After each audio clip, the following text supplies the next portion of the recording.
jeez. Read all about it. Sunday Papers is here. It hit your doorstep. Second time your dog, today. if he's well trained, went out and got the paper for I'll you all, made a explain. cup of coffee. Read all It's the about second it. time. Second time today you did that. Well, we fucked up. When I say we, you fucked up the first No. time around, and we had to redo the whole thing. We both fucked up. You forgot to clap in, which we do. We're only going to talk about this for 45 minutes before we start to make sure our audios are synced. And then when I plug my headphones in, goddamn Zoom takes over and doesn't recognize my headphones. Hate that. Anyway, I thought it was interesting. It was a very unusual start, and I thought our listeners would like to hear us troubleshooting. Wow, you're so cinema verite, Mike. It's Where also are you, by the way? It's Where also are you? avoiding hearing you scream like a banshee twice. I'm going to try to not fuck up everything here and show you a palm tree. I'm in Palm Springs. Ah, there you go. And show me your mic stand. I'm even more curious about that. No, it's your... Oh, you bought the whole mic stand. I bought the whole mic stand. Yeah, I threw it in the car. Very nice. I'm a pro, man. And I got your mic cord, which is at least 10. It's 10. I think it's a 10. 10-foot cord. When you're doing your Roger Daltrey stand-up, I guess you gave me one of those. Well, we're going to start doing live podcasts soon, and you're going to need it because we're going to be in all kinds of different venues. Vaccine's working, my man.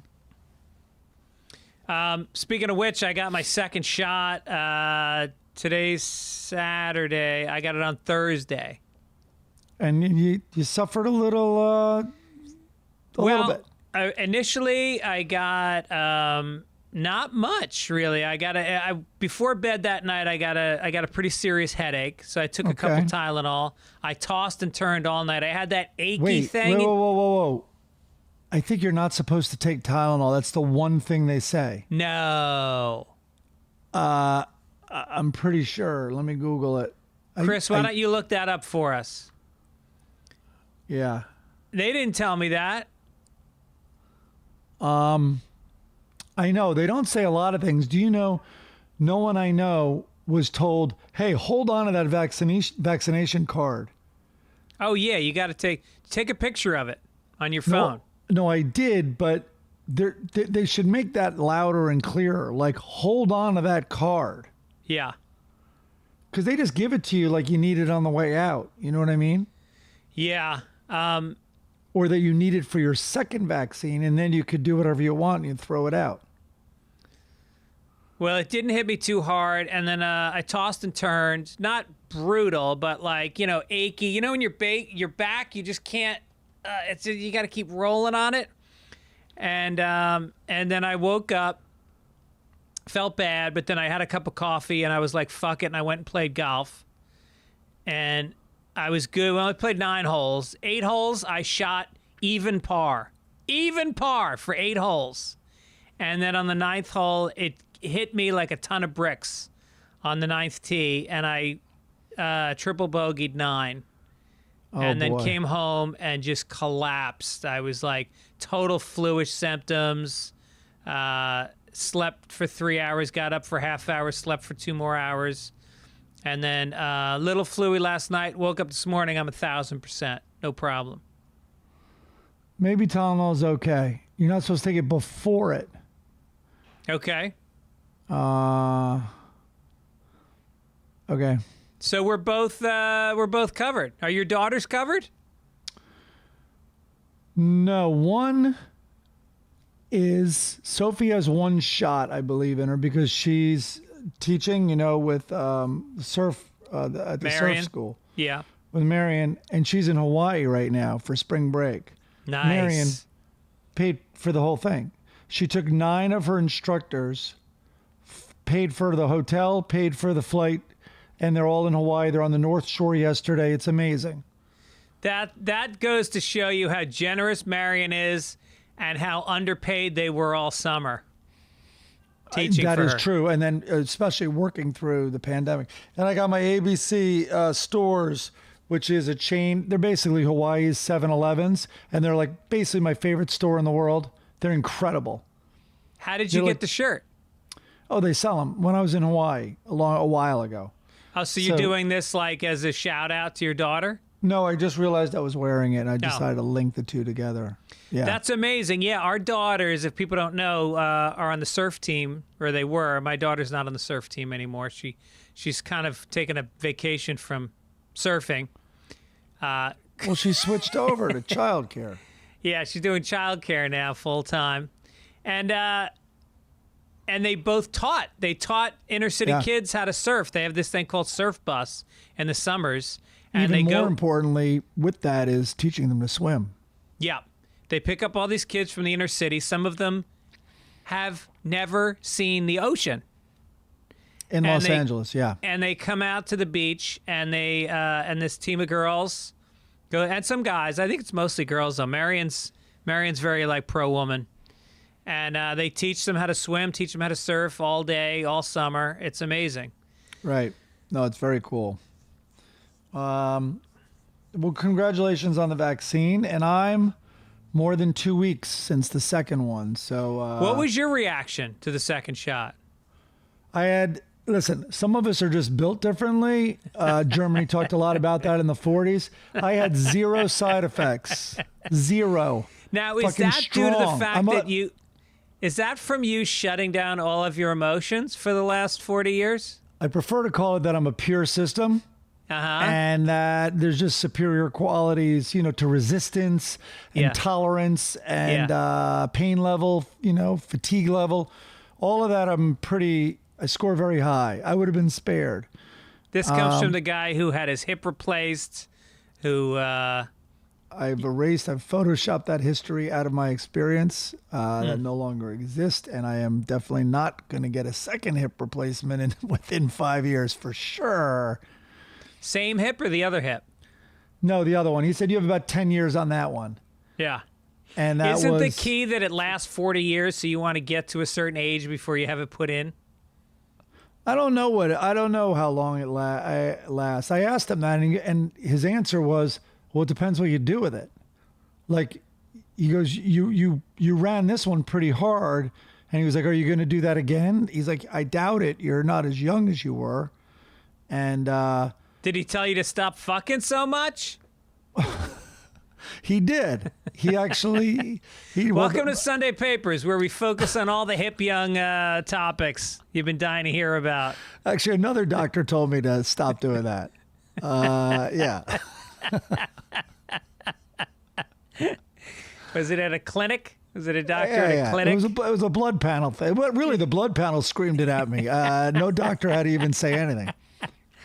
Oh, God. I had chlamydia when I was in college. There we go. And Once at band camp? I knew I had it because I also had it in high school.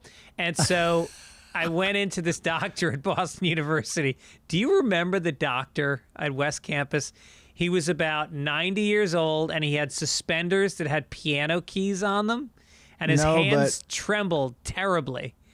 And he took a Q-tip. It's like a thin Q-tip. And he held my penis in his hand. And he shoved that Q-tip all the way down. And I screamed. You think I screamed, read all about it? Holy shit. That's the most pain I've ever had in my life.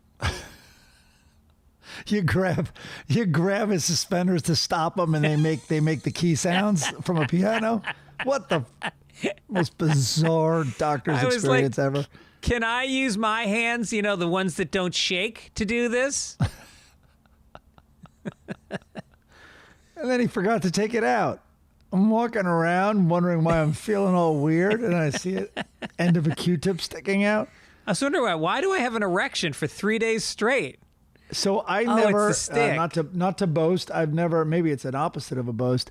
I've never experienced that. I've never had that. You never had VD? I don't think I have. Yeah. Wow. Is that a standard procedure? Yeah, they have to go deep. They have to go all the way down to get to the virus, I guess. Are they getting a sample, or is the tip medicated? No, they're getting a sample. And it's like, how about we just assume I have it and I take a cycle of tetracycline? Totally. Yeah.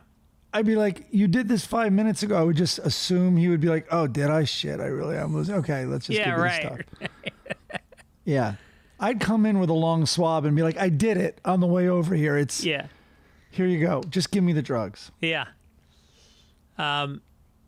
So tell me about Palm Springs. Who's out there? It's my other daughter, Olivia, it's spring break. So we're here and then with my sister's family and George, and their 2 kids. And then my mom and stepfather. So it was great. My mom and stepfather are headed back to LA today. Today's Saturday. You know what today's date is? April 3rd. 4-3-2-1. What? 4-3-2-1. Oh, nice. For all the people that are fascinated with that BS. Yeah. Guess what tomorrow is? Well, I peeked ahead at this day in history. No. April 4. But what's tomorrow? Tomorrow, Sunday or Monday? Monday. Monday, I think, is a very special birthday. You finally remembered it. We've been friends for over 30 years, and you never fucking once remembered my birthday. I always remember it. I think Picasso died on your birthday, maybe, or around there. I sometimes forget Picasso's death day, but never your birthday. I don't take birthdays seriously. Well, yours is April 11th. You do know it. All right. Yeah. Aries, we'll get to that. Both Aries. We're going to get to Aries later on. But all right, so out here, you want to know what's going on out here? I was going to talk about it in sports, but it's not really a sports story. But there is so we're in Mission Hills, which it used to be called the Dinosaur. Anyway, Mission Hills is this condo development, old school from like the 50s, out here technically in Rancho Mirage next to Palm Springs. And there's 3 like world class 18-hole golf courses here. And there is one of the LPGA's major tournaments. It's called the ANA Inspiration. It used to be called the Dinah Shore because she lived here in Mission Hills. And it's one of the 5 major championships and the first of the season in women's golf. Right. It's very famous. That's the only tournament I can name in women's golf. So the girls are here and get them inspired. I'm like, guys, do you want to walk over and see this amazing golf tournament where the participants on average hit it 40 yards less than men and they putt a lot more? And they didn't like that. Why do you think women golf? I mean, I get the distance thing. Women are physiologically smaller, but why do they putt more, do you think? I know what you're going to say, the boobs, but it's not that. I read into that. And is it Michelle Wie? I don't follow golf. Is that her name? Who was Michelle Wie. She was a phenomenon. So I guess at 19, she was driving the shit out of the ball, right? And then everyone's like, or maybe even younger, and everyone's like, oh, she could be the one. She could be the one that enters like a men's tournament at some point if she's already driving like this. And then she fell off. They're like, it was never to be and never happened again. And what it was is she goes, all I wanted to do growing up was smash the ball, like kill it, kill it. And that took away. And then she said, then I became a pro and I realized, oh my God, putting is so much more important. Way more important. Most important club in your bag is your putter by far. And men, I forget what the stat is, but they are better putters, but there are systemic, I guess you'd call it sexist advantages that men have access to more practice, men have access to more time on the putting greens. And also, I think they listen, she was trying to catch another class of drivers. You know what I mean? Men don't. Men learn. You play golf. They probably learn what they're going to do rather early in their teens. Like, I'm not going to be what's a great drive? 3 something? Yeah, 320. I'm not going to be that 320 guy. Yeah. I'm a 305 guy. And then they putt like crazy. Yeah. I think that explains it. Now, if you think about putting, like if you hit a drive and it goes behind a tree, That's a big fucking deal. That's like, oh no, that's the worst. You know, he's got to take a drop. He's got to waste a shot. And then you get to the putting green and you miss a little 5-footer. That's the same fucking thing. Yeah. Also, women are less stable and more emotional. I think that affects the putting. Do you? Do I think it affects the putting? Yeah. No, it's their driving. Oh, I think it does affect their driving. Okay, did I tell you? Wait, first of all, I think I've told this story before, but I'll tell 2 funny stories where I am totally on the right side of this issue and it backfires. One, very briefly, was the Winter Olympics. Oh, man, I'm going to say it was 2008 or 10 or whatever year it was. Maybe even 12. And everyone was very excited about snowboarding like crazy. Might even have been in Utah. And anyway, I record the women's half pipe snowboarding, and I get the girls so excited, and then they start to watch it. And they, you know, listen, guys fall too, but they were falling a lot. And we were watching, and I'm like, and we're just trying to root for that thing. So during women's snowboarding, they did a promo for the men's snowboarding tonight, because that was going to be in prime time. And it was already pre-recorded, and they showed clips, and there's that redheaded kid, Shaun White, right? And they're like, Daddy, he almost hit the lights. And they could tell it was the same half pipe. I'm like, I know. The men's will be great too. Also, it'll be great. But here, we're going to keep watching the women's. Like, no, they keep falling. And they don't go nearly as high.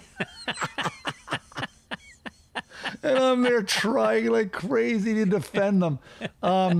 And then the other one was I was with Olivia. She was really young, and we're watching NASCAR, and I forget the woman's name. What's her name? Tara Patrick? Yes. Danica Patrick was racing, and I was like, oh, Olivia, look. And we were yeah.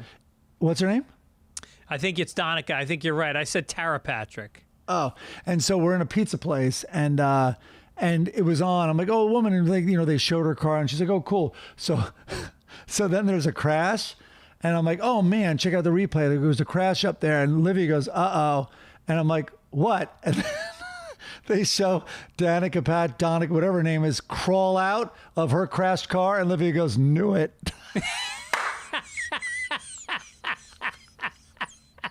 And she's like 8.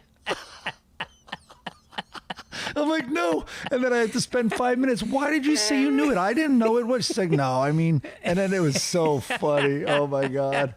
By the way, our producer, Chris Denman, who, by the way, congratulations. I know he just did a big walkathon for NAMBLA this weekend. Raised a lot of money. Just getting legal defense for them, because a lot of them are getting fucking railroaded. That's the problem when you lump them all in together. Yeah. So he just let me know that Danica Patrick is the driver. Tara Patrick, who I said, porn star. So that's a good point. Yeah, and one of them, top of their game at one point. Top of their game. Oh yeah. Both in cars, doing what they do for a living a couple times. Yep. All right. Well, listen, Mike. We got a sponsor that I'm very excited about because it's springtime. It's spring. My lawn looks like garbage. It looks like the top of my head. It's got sparse little strands coming up. Sunday is going to help me, because what they do is they take. It's unbelievable what they do. They go up into space. I don't think they go into space, but they use satellites or some kind of imaging. Maybe they're using drones, but they measure your lawn, and then you tell them where you live, and they figure out what kind of grass, what the soil is like in your area. Takes all the guesswork out, and it doesn't have a lot of toxic chemicals. It's good for your pets. Which I hate my fucking dog. That's a sad drawback to hear for that you. It doesn't. Yeah. You can add a little something to their pouch, because it's a cool thing. It's just a fertilizer pouch you attach to your hose. Yeah, it's super easy. I just got it in the mail. I haven't started using it yet, but just to go through the steps of this. First, I ordered it online, which was a piece of cake, real fast. They send it to your house, comes in one box, real easy, and now I'm getting ready to use it. And you know, it's like, I ignore my lawn. I take it for granted. And now I just realize, like, you know, this is my life. Why does my house look like shit? So I'm doing some projects. I'm putting some stones down. I'm getting my lawn fixed up. That's awesome. No, they're easy. They're ready to use. You don't have to become all of a sudden a lab technician mixing the right ratios and all that stuff. Didn't you say you're going to do something with your mom's lawn? Yeah, I figured that would be like a nice gift. And also in Southern California, you don't want to use more water. That's the whole thing. And people think to get a better looking lawn, you got to do that. And this can really make your lawn healthy. And they have good advice on how to do it. They determine if your soil's more sand versus clay and all that stuff. It's great. Yeah, right. So it's a piece of cake. It really works. I mean, you'll see the difference, and it doesn't take a lot of time. Like 15 minutes, boom. I used to waste like a whole day and get bad results. Let Sunday take the guesswork out of growing a greener, more beautiful lawn this spring. Visit getsunday.com/papers to get $20 off your custom lawn plan at checkout. That's $20 off your custom plan at getsunday.com/papers. Great gift. Get it for the folks. Diggity, diggity, diggity. You know what? They probably use it out here. It doesn't boggle your mind when you're in. So it's going to be 100 degrees out today, which is unseasonably warm. Is it really? Yeah. It's not supposed to be that warm. And it's, of course, for the tournament. Oh, my God. A lot of people paint grass. And I'm like, I wonder if they painted this, and they didn't. But the amount of water that these 3 18-hole courses use, I can't even fathom it. And it's this rich green lawns. It's amazing. No, it's pretty amazing that, like you look at the golf course that I played yesterday. It's in Santa Monica, Venice border. Some of the most expensive real estate in the world. And it is it's like, how many acres is that? Hundreds and hundreds of acres of land? Yeah, you could parcel off one putting green and it would sell for $1 million. Well, isn't that Rodney's line? Something like golf courses and graveyards, biggest waste of real estate or something. Yeah. Caddyshack? Yeah, and they get a crazy tax write-off because it's considered nature preservation. Ah. Yeah, even though it's filled with chemicals. Well, you know that one, I don't know if it's Queens or Brooklyn, I should, but when you're coming in from the airport into Manhattan, that giant cemetery that... Oh, yeah. Gates of Heaven. It's a hill that has the sickest views of Manhattan and the Bay. Like, it's amazing. Yeah, I know. Well, Grandpa's got a good view. I know, right? Want to give a shout out on the song Noah Summers, playing a little Louisville groove there, which I dug a lot. Nice. Real nice. And our logo, this is the second one we've gotten from the lovely Melody, who's my buddy Rob Dukes' girlfriend. Well, she's my buddy also. And that one was very cool. And I got to be Bad News Bears. And once again, I'm a woman. Or no, that's the boy, isn't it?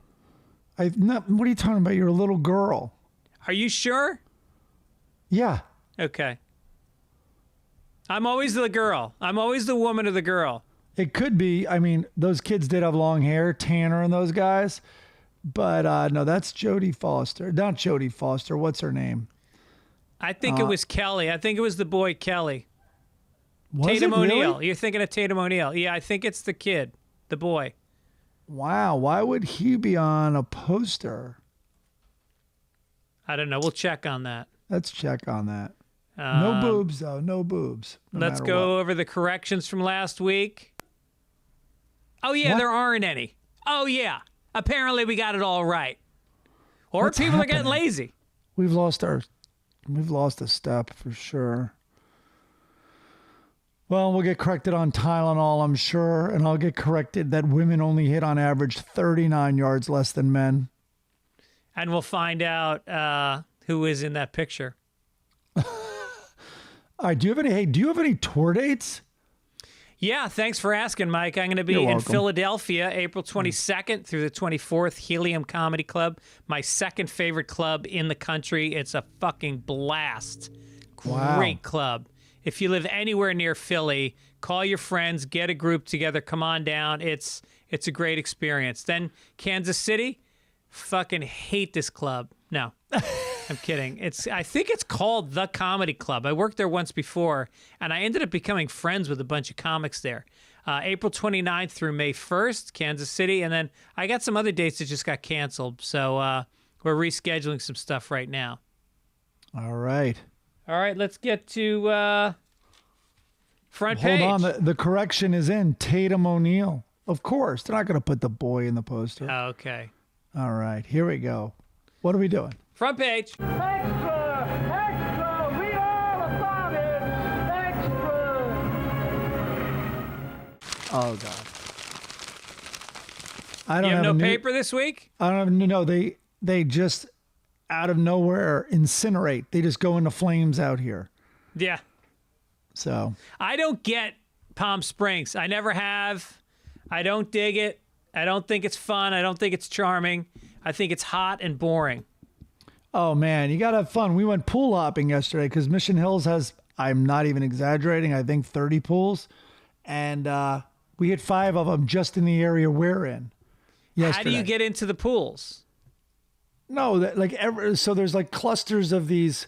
There's over 1,000 units, and there's clusters of like 5. They're really big places though. They're like townhomes, and each like 5 or 6 has a pool. And you would just show up and walk in and take a dip and then leave? Yeah, no, you're not allowed in if someone's there. They're all empty.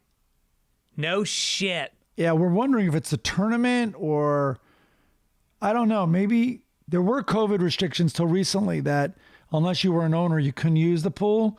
But like everything else statewide, that opened up. And so we don't know why. But it was also pretty hot, and we're the tourists running around jumping in pools. Some of them not heated, but we had a rule you weren't allowed to feel the water before you jumped in. That's great. Yeah. Me and Aaron went to one of those famous ones. It's where like all the Al Capone, all these mafia guys and gangsters used to go to this one place. And it was nude. It was nude. Oh, wow. Yeah. Huh. It just wasn't you guys.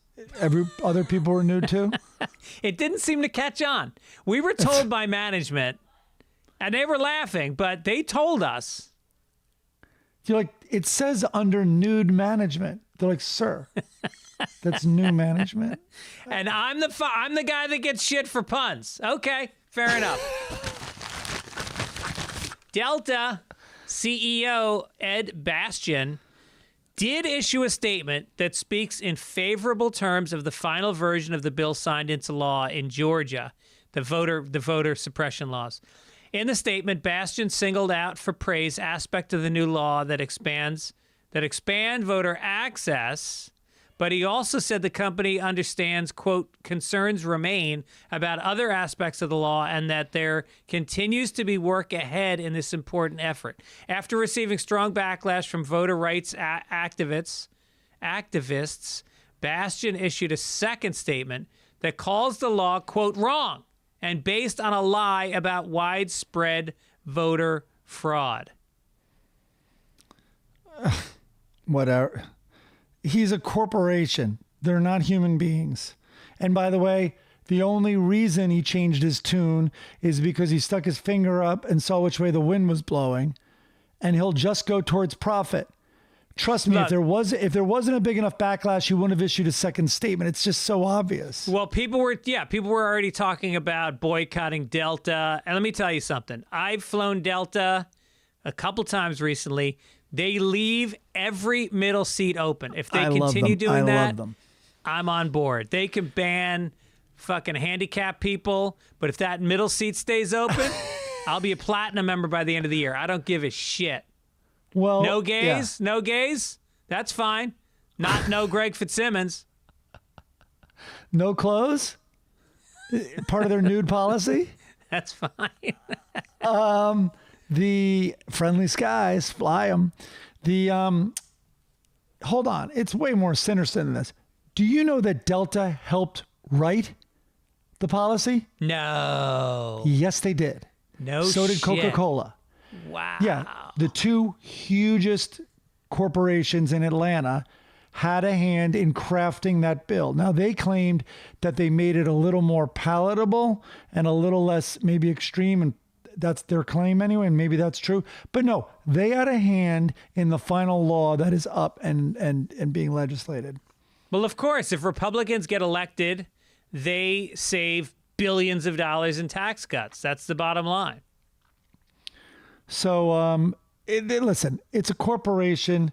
We get fooled into thinking that they're a shark.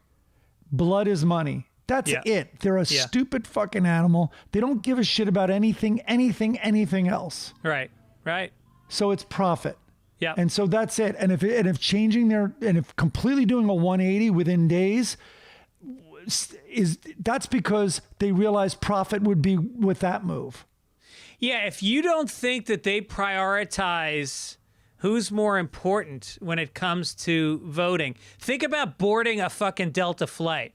First, you get first class passengers, rich people that are all white, all rich white people. You guys get in first. And then by the end, you're like row 27 through 35, which is all the poor people. You get on last. Overhead, maybe not. We may have to take your bag from you before you get on. I'd be very interested to see the percentage of minority Georgia citizens who work for Delta. I bet it's very, very high. Yeah. And they are going against their own people with this bullshit. 16 clear voter suppression measures in that 95-page document. Yeah, you can't give people online water. That's stealing the thunder from, then they try to, whatever. They won't standardize later hours. They're like, no, how about, you can. We might move it later than 5 p.m. on Sundays. It's like, no, that's voter suppression. You standardize later hours. Well, and Sunday voter drives is a huge thing in the black community. You know why? Because a lot of black people have to work 2 jobs because they're in the lower socioeconomic strata. A lot of times both parents are working.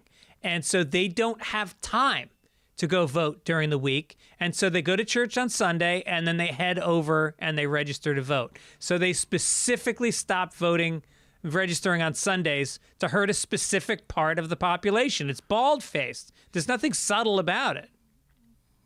Yeah. So anyway, you're right. I flew Delta recently and loved it, but fuck them. It is a great airline. I'm not going to lie to you. Hey, by the way, regarding this issue, Georgia, so the MLB moved out, and of course the Republican. No, they didn't move out. The All-Star game was moved. All-Star game was moved. Of course, the Republican talking point immediately was socialist Stacey Abrams has caused all this, and she had to issue a statement. I'm against the All-Star game moving. Are you kidding me? My state could benefit so much from all this. What I'd like is for MLB to stay at the table and let's have this conversation. Yeah.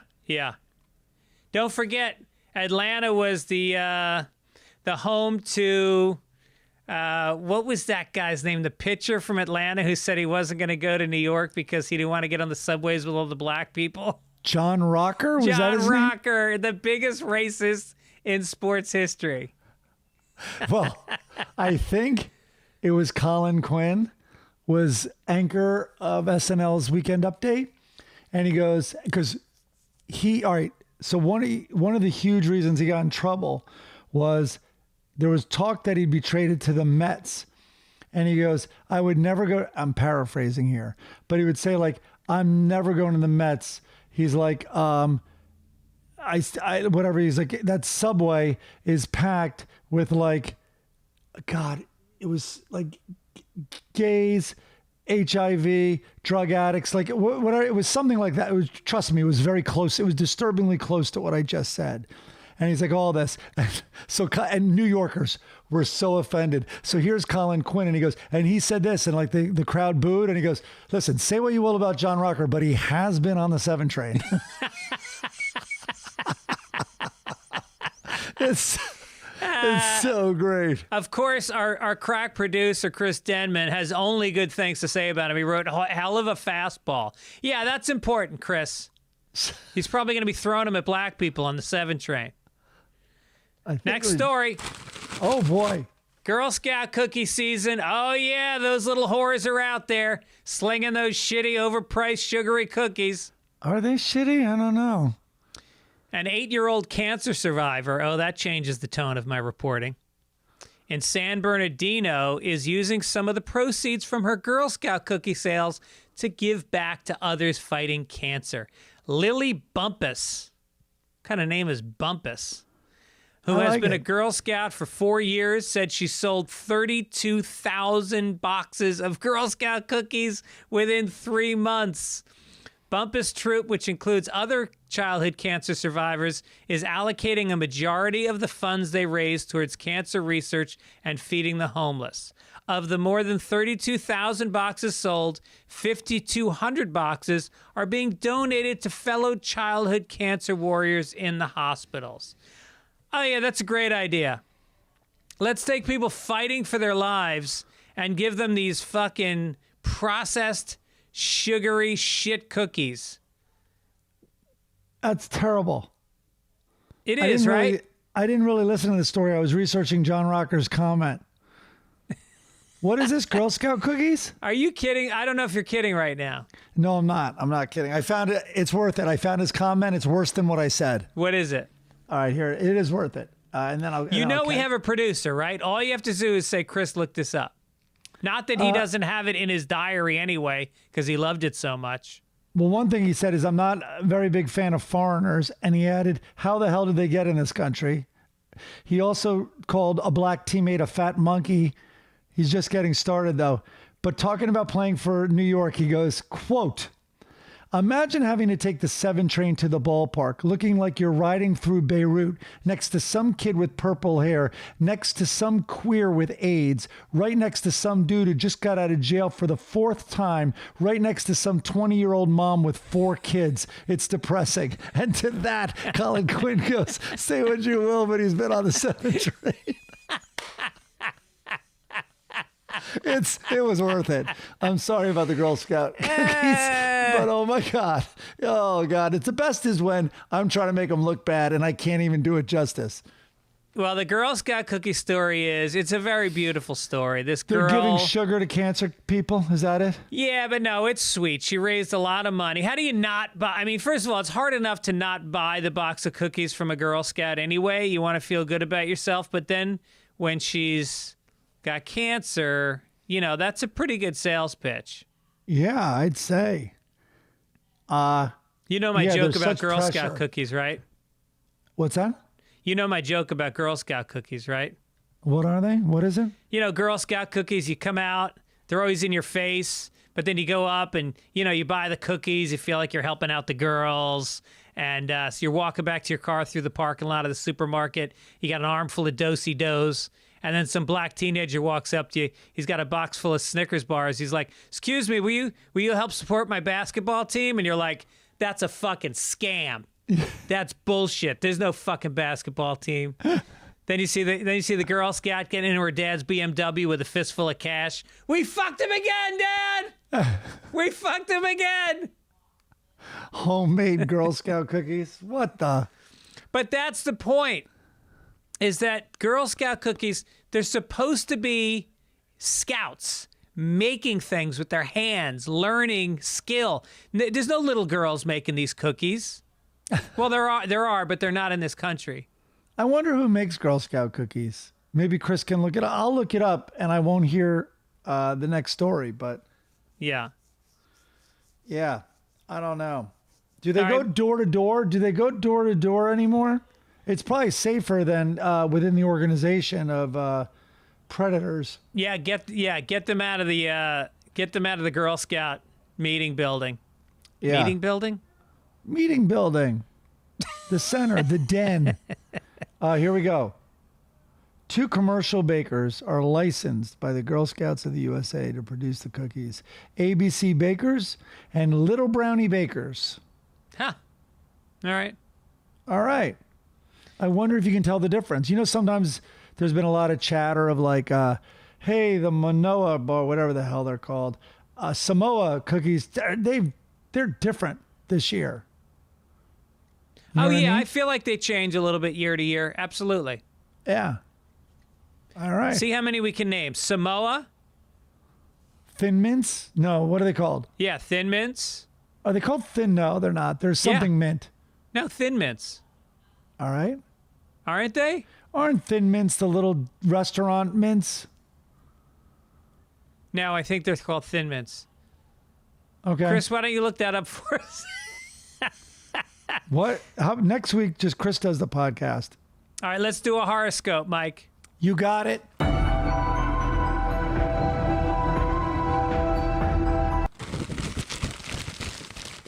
Well, there's a big birthday tomorrow. We don't have to remind anybody about that. Horoscope. This is Aries. You're likely to be very aware of things going on around you today, and you may internalize the opinions of others, Aries. Be careful about opening yourself up so much that you get hurt by someone's offhand, unflattering comment. You will find the most comfort in tangible and stable things. Enjoy the material pleasures in life. Isn't that the worst advice ever? Yeah. Focus.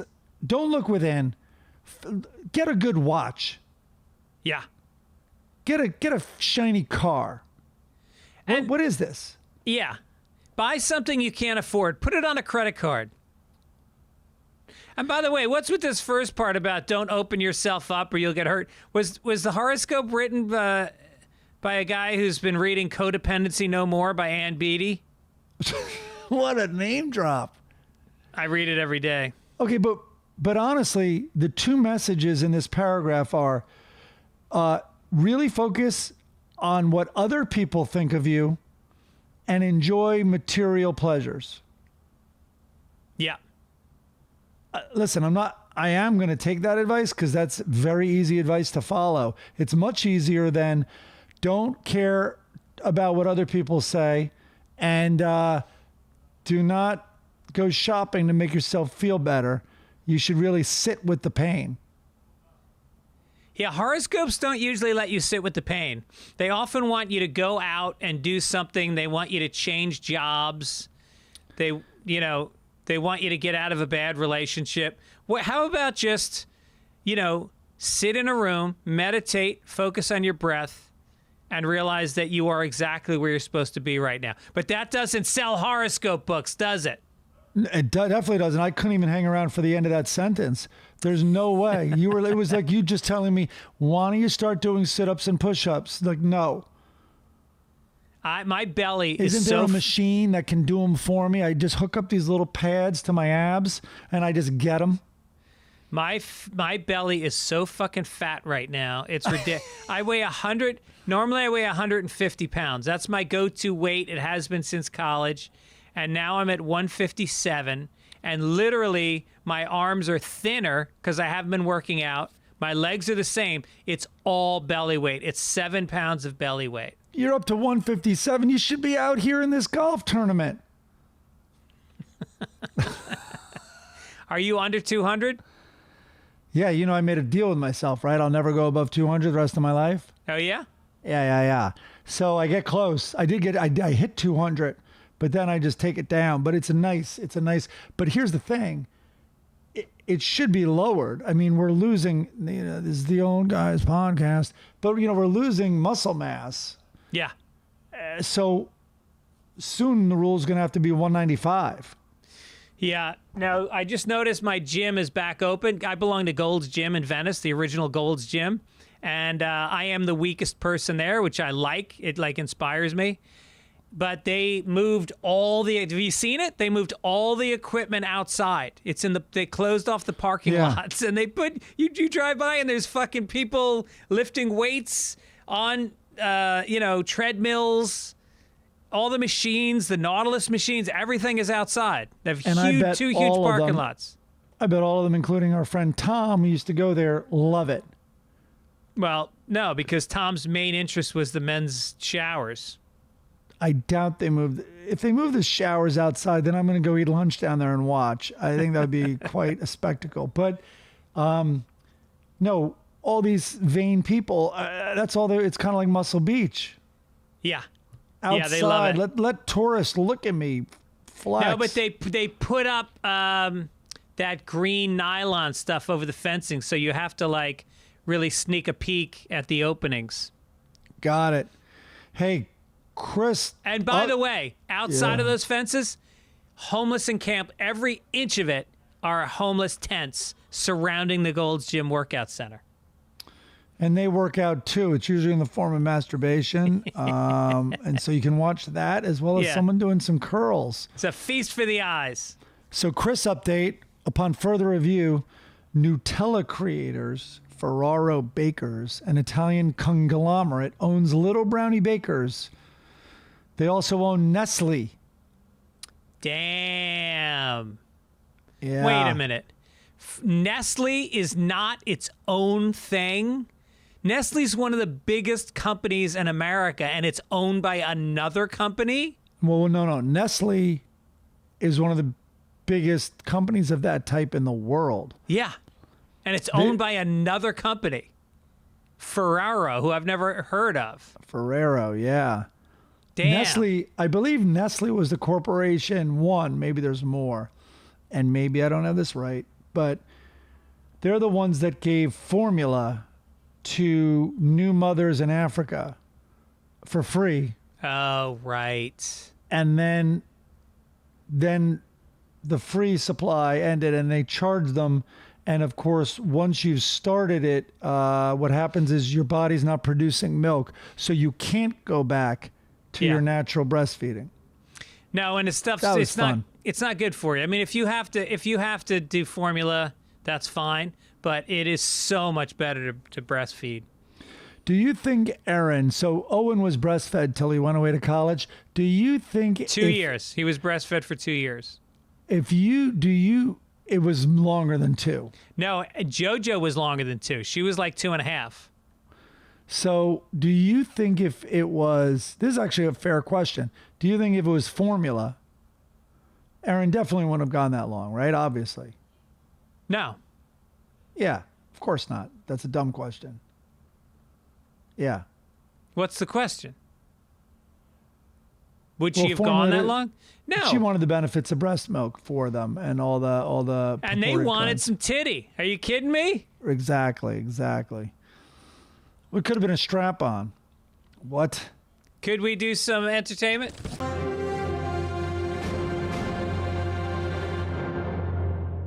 Let's do it. I think our assignment for this week was to watch Eric Andre's new film, Bad Trip. Did you see it? I did. I saw it last night. All right. What'd you think? I have only myself to blame. I think I overhyped it. I just heard from so many people. It was really funny. First of all, that's the first thing I should say. But it was I was expecting a little more. And if I'm being critical, again, I'm choosing to be critical right now because I really liked it and I'll probably watch it again. But some of them didn't hold water for me. And I get hung up in hidden camera production because I've done it before. And that's why it's a marvel watching the Borat movies or Bruno and those things.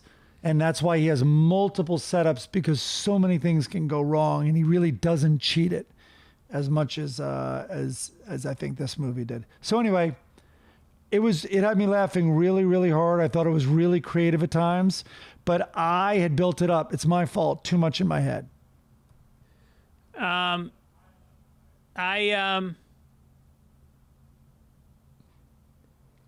liked it a lot.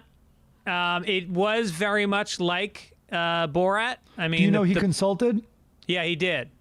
It got 73% on Rotten Tomatoes. I think it was. That's because I bet 15% of them just throw out because they're offended. I'm sure. I thought it was great. I really liked it. I know people that lost their minds for it. Thought it was so great. Same.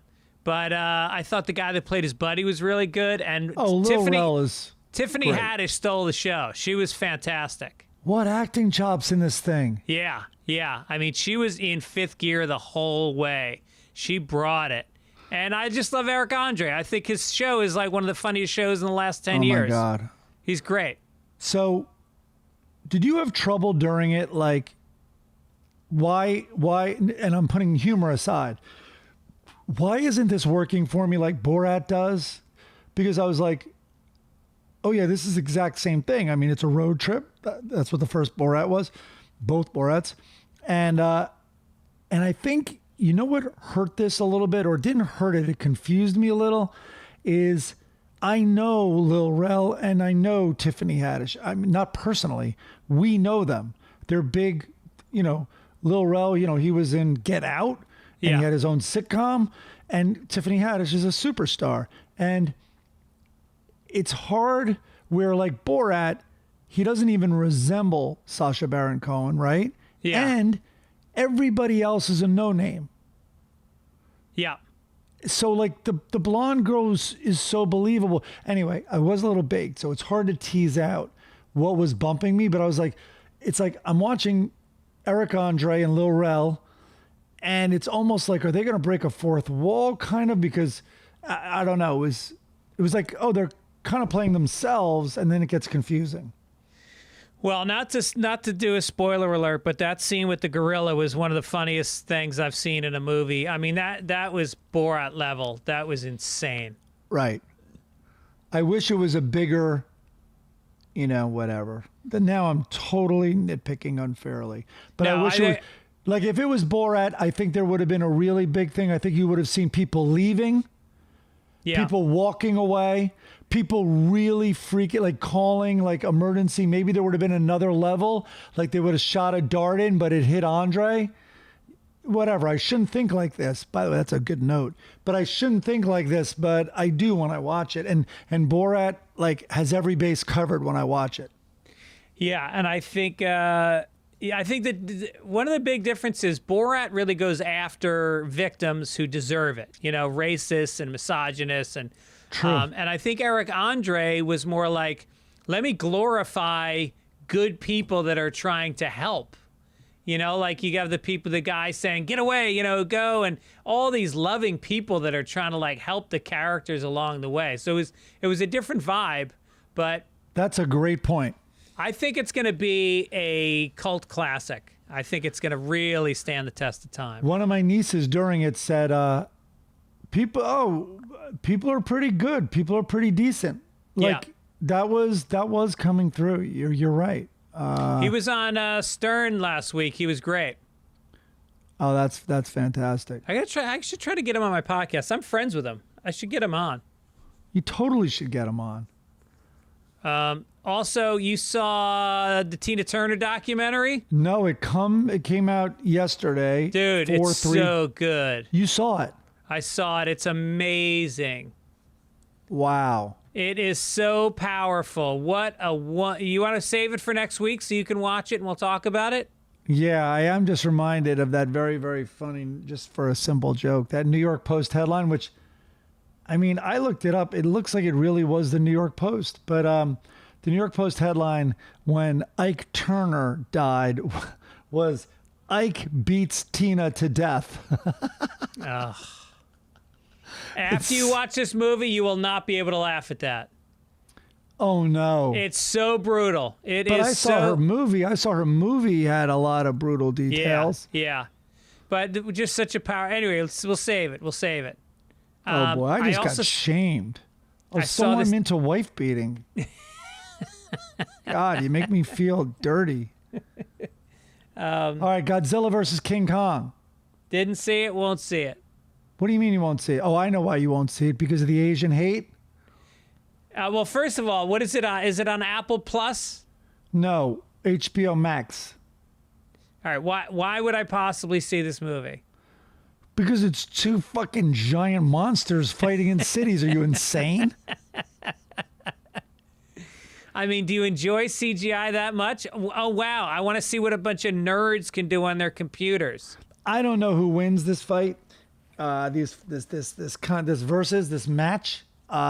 But do you think there was a boardroom full of people at Paramount or wherever the hell made this movie, and then when this giant Asian hate awareness has popped up, and especially the awful killings in Atlanta, were they just like, oh my God, we have King Kong beating the shit out of Asian Godzilla? Yeah. Right. I swear to God, I bet they thought about it. Right. Yeah. Man, this Asian awareness thing has happened so fast, and it's shined a light on something that really was taken for granted, because obviously with black people, with the history in this country, there's always been a vocal and an obvious pushback against racism. And I think with Latinos, you've seen it starting with why am I forgetting his name? Who was the guy that organized the farm workers back in the 50s? Cesar Chavez? Yeah. Starting with Cesar Chavez and up until now, and with everything's going on the border, there's an awareness of Latino rights. But with Asians, I think there's never been any protection about jokes and stereotypes, the objectification of Asian women. It's happened in like 3 weeks, and now it is like it's affecting so much in terms of the way we think and the way what's acceptable. I was working on this project where one of the just funny things regarding staff on this, it was a behind the scenes of a show, was one of the Asian writers, like all these things about we have to really diversify, diversity initiatives, and we have to have a more diverse writers. And the Asian guy there the whole time, like I'm here. Like, Yeah, do you guys? right. And of course, the whole conversation in this, especially the typical Hollywood rush to cover their asses, was about African American, the hiring more black writers and all that, and Latin writers, and the Asian guy like, hello. That joke doesn't work anymore. Right. And that's good news. Yeah. I think that issue needs to be examined more, and I'm guilty of it. Truthfully, I make a lot of jokes about Asian women and Asian porn, and I think that Asian people, because I think they live a little bit insular, I think you have a lot of Asian communities who don't interact as much, and so I think they're seen as, well, they're over there, we're over here, and there's not the intermingling that you see as much, so it's easier to objectify. And there's huge blind spots, in LA. I'm not saying this is an excuse, but I obviously have these blind spots. But one thing I see, and it's wrong to see this as normal, and that they're, I don't know how to word this, but I'm unaware of my blind spot, obviously. But it's like we just see so many Asians doing well in Los Angeles.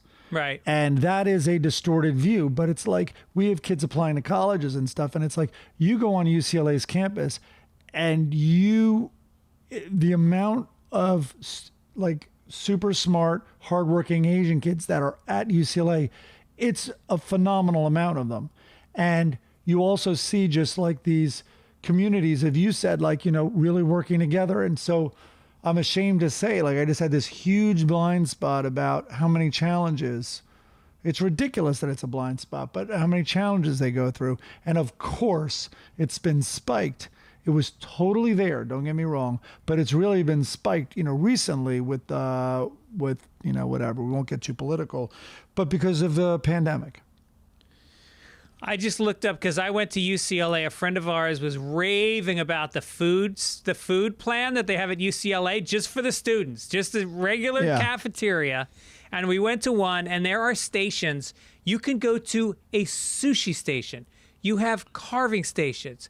You have fucking Pan-Asian, like every different kinds of food, and it's like the best food you've ever had.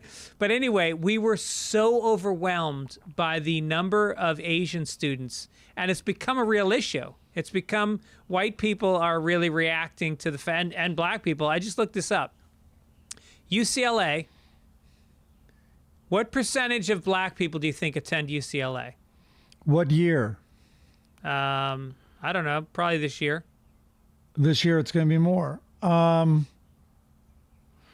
don't even have a guess. Whoa, all right, hold on. African Americans, as a percentage of the United States population, I think it's like 14%. Yeah. Something like that. So you're saying, what is the black population in UCLA? Yeah. It's definitely not 1 out of 5, right? I'm going to say it's 12%. 3%. Holy fuck. Asian, 33%. Wow. Hispanic, 21%, which is actually, that's good. That seems like a good representation. So wait, I'm wondering if whites are the majority. No, because... No, I mean if they're the highest percentage. Like Santa Monica High School, whites are not the majority. Oh, is that right? Yeah. Despite its name. Huh. But all right, so there's different ways to look at that, of course, whatever. This is No, whites are podcast. 25%. Asians are 33. Okay, yeah. So that means they're not a majority in any sense of the word. Okay, great. Because I think Santa Monica High School they might be the largest population, but they're not over 50%. Right. That's right. another way of looking at it. And of course, you don't have to send your corrections. There's probably a way to phrase that term majority. So anyway. You know what time it is, Mike? Your favorite section.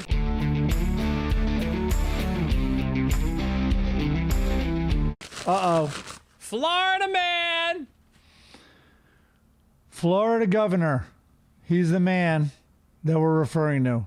Ron DeSantis signed an executive order Friday banning the use of COVID-19 passports in the state. The order prohibits any government entity from issuing vaccine passports and blocks businesses from requiring any such documentation. So do you know what this is referring to? No. It's basically your little card. Like, hey, let's say you own a deli and you're like, everyone can eat here, you can eat outside, but to eat inside, you have to prove you've been vaccinated. Fair enough. Illegal. DeSantis cited freedom and privacy concerns as the primary basis for the action, arguing that the implementation and enforcement of vaccine passports would, quote, create two classes of citizens based on vaccinations. But it's like, hey, what about the freedom and the freedom of the individuals in your state who want a safe business? Right. What about you're taking their freedom away? They own a private business. They own a restaurant. You're taking away their right to say, hey, I'd like, and I also think it would be a good business model if I'm known as a restaurant where you're double vaxxed before you come in here. Sure. And this is the same guy that says that if you want to vote, you have to show ID. You have to show your address, who you are, to some stranger who's sitting at a table. Right. And how about the self-contradiction? I'm sure there's vaccine rules with your kids before they can attend the public high schools. Absolutely. I mean, the other vaccines that have been around for decades. Right. Right. Of course. Yeah. So he's just full of shit. Look, if Florida wants to start having these, ID checks, I think if you want to go to the beach and wear a thong, you should have to show a card that says you're less than 175 pounds. And this isn't just about women. Men and women. Men are wearing the thongs too. 175. God, well, it would be a good reason for me never to go to Florida. I couldn't be on the beach. Well, I guess I could be on the beach, but I have to give up my thong. Yeah. Yeah. By the way, we were at the beach the other day, and it has become absolutely standard on Venice Beach. I would say if a girl is on the beach, there is a 70% chance she's wearing a thong. So even my daughter and niece is running. The whole culture has become about ass. Is your daughter and niece wearing thongs? No, but they, it's essentially the same. They're wearing them. Yeah. Then they ride high. Yeah. Right. Another style. It's the same effect though. Yeah. Yeah. No, I'd consider that a thong. Like half the butt cheek is showing. And if you saw that, if this was, no exaggeration, 3 years ago, if not 2 years ago, and you saw one person with a thong on a beach in Venice, there would be a fucking crowd of guys following her. There would be people taking pictures, right? No, there were more thongs, I think, than that. But you're right. It was more, it stood out more for sure. And other than our daughters, I think it's fantastic. And people over 175.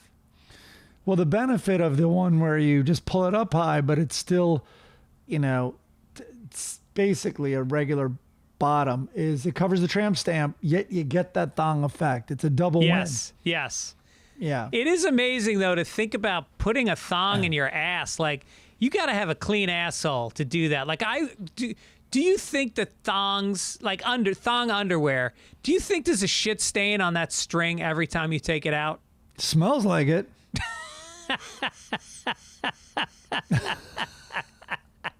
Sometimes you can't see it, and it's been in the pool, so sometimes you have to really sniff hard because the chlorine smell That's right. is dominating. You know what I mean? I find if I boil water and I dunk it in there and I squeeze it out, then you can really get a taste. Yeah, I get the red light. Also, you could get some things.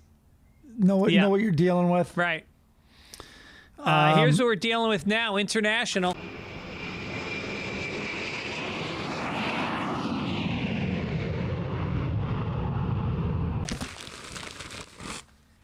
Oh, boy. This gets in that area a little bit. So, baby, here's a headline. Baby born with 3 penises makes medical history. So what I'd like to highlight before I read this is how the New York Post writes an article. So here's these are all verbatim. I'm adding nothing to this. It begins with just good things come in threes. This is a medical article. Keep in mind. An Iraqi boy no doubt etched his name into the Phallic Hall of Fame after he was born with a whopping trio of penises. Quote, the article quotes someone, to the best of our knowledge, this is the first reported case with 3 penises or triphalia. What's amazing is they had a name waiting for it. Yes. This medical community, that makes me think it might have been an unofficial thing at one point. Why have the name there? Anyway. If someone ever gets 4, it's going to be quadriphalia. Which is has an amazing soundtrack waiting for it. That's right. From The Who. Alas, it seems that the boy's potential future as the world's first 3-pronged porn star was nipped in the bud since 3 Willies additional What's this? Wait, I'm not even following this. Now, hold on. And I'm the one who copy and paste this. No, they're calling the boy 3 Willie instead of Free Willy. They've given him a nickname of 3 Willy. It's unbelievable. So he was the world's first 3-pronged porn star, was nipped in the bud since 3 Willies additional phalluses didn't have urethras, the tube that urine passes through. Doctors decided to surgically remove those 2. Oh! Doctors have yet to pinpoint the cause of the phallic deformity, but they have linked it to other congenital aberrations, such as being born with 2 scrotums or anuses. Wow. Imagine being born. So imagine having 2 thongs that reek of asshole. Yeah. Yeah. Well, imagine having 3 penises if they didn't cut it off. It depends on the doctor. You got to think, if you're a doctor that has some imagination and likes to see a good story unfold, you're not cutting the other 2 dicks off. You're letting this guy take a fucking run at it. You know, because because think of the fun you could have. Like, you could have a 4-way and use a different penis on each one and use the good one on the best girl. You get this one. Yeah, there's one like I wouldn't go there. That one has unprotected sex all the time. Use the other 2. Do you think that while having sex with one of them, you'd get so turned on that you jerk off the other 2? Wait, what's that? While having sex with a girl who is really hot. Yeah. Oh, that's interesting. Yeah. You're like, wow, look what that guy's up to. There's envy. There's penis envy from other penises. Yeah. Or that glory hole in some bathroom, whatchamacallit, gas station bathroom. Was 3 Willie here? Well, how do you know? Because I got dents in my sheetrock around the glory hole. On either side of the glory hole, there's 2 dents. Yeah. It's you could do DP. You could do double penetration on a girl and jerk off. With the shocker. There's also that. Yeah, you get the whole... Yeah, he'd have a toy. He'd probably have a toy named after him. Yeah. Now, when they wrote this article, did they have in mind that Sunday papers would be covering this story and be so excited about it? Yeah, I know. It's kind of right up our alley. Hopefully they didn't circumcise him 3 times before they cut off 2 of them. Do you think they circumcised him and then cut it off? That would be unfortunate. Yeah. Yeah. I want to look into the 2 asshole people, though. That's interesting to me. Is one just a hole to nowhere? Or is it also connected to the colon? Well, you know, there's the hermaphrodites that are born as a woman, but they also have a penis where the clitoris would be. Right. Did you ever read a book called Middlesex? No, but I mean, didn't it win the Pulitzer? It is amazing. I heard it's about amazing. a hermaphrodite. It's about 3 hermaphrodites through the Is course of history. hermaphrodite the right term now? Yes. Oh, wow. That was a very quick yes. Okay, I'll just take your word for it. Yeah, this penis story is... Yeah, but the 2 buttholes... 2 First of all, buttholes. hole to nowhere. That might be my memoir's title. I got to think it through. Well, you don't want a hole to nowhere because that's an alley. That's closed off on one end, which leads Right. to a lot of infections. Right. You need All some right. flow. I think All we're right, at let's the do end some of this sports. story.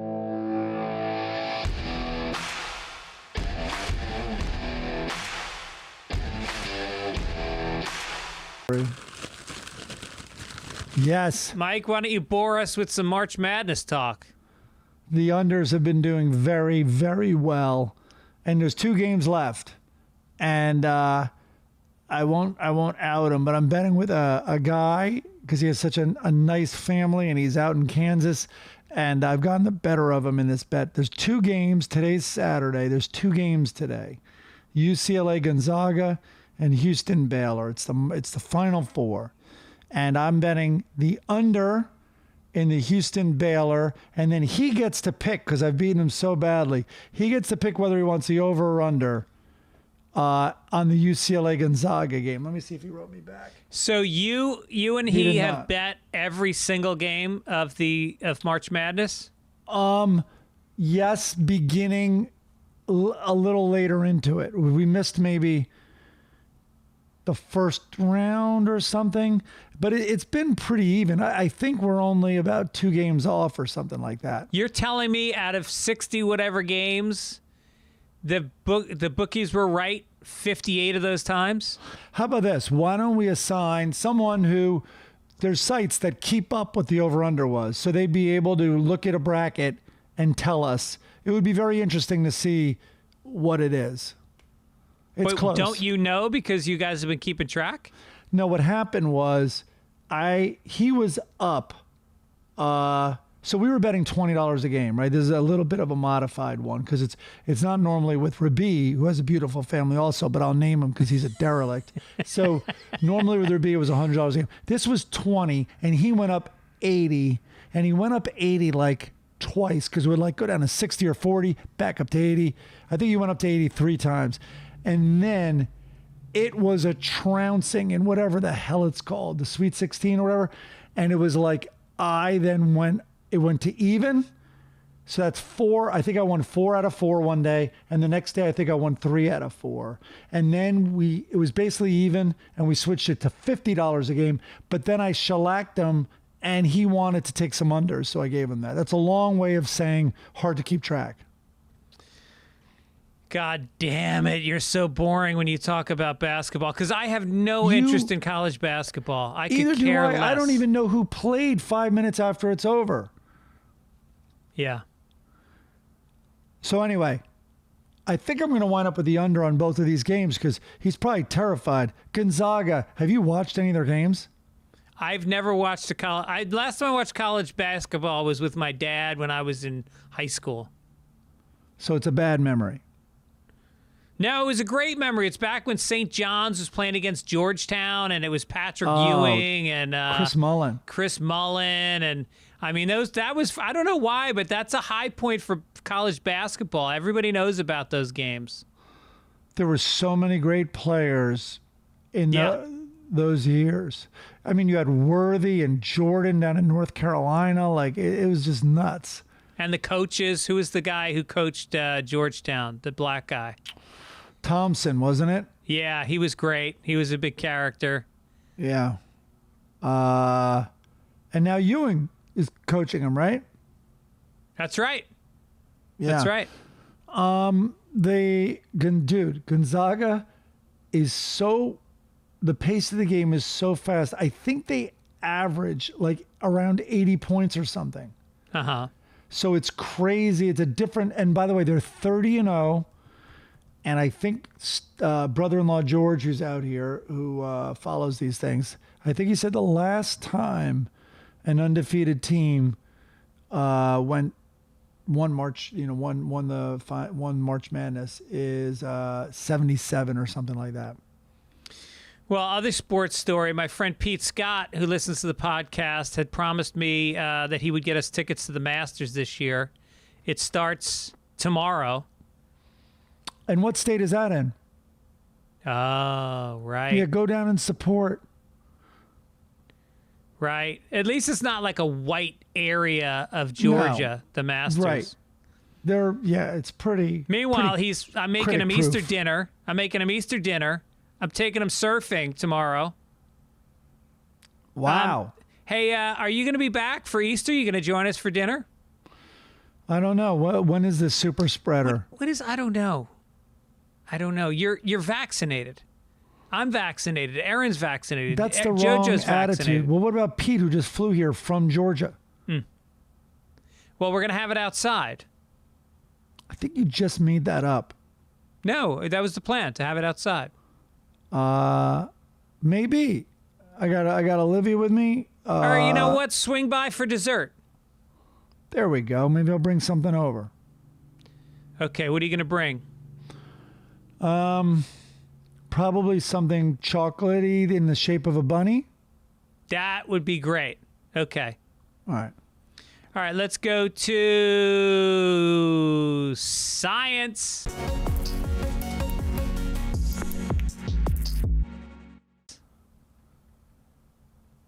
When the Ingenuity helicopter takes flight this month, it will be a Wright brothers moment on Mars.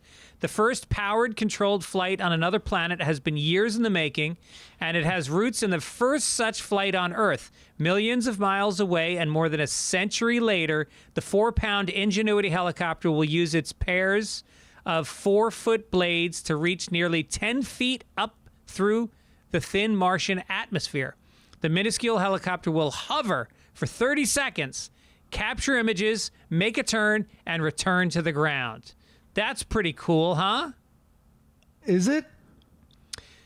No, it's not at all. If you think about it, if there really are Martians and they're sitting up there and we fucking landed a couple weeks ago and they're waiting to see what we're going to do,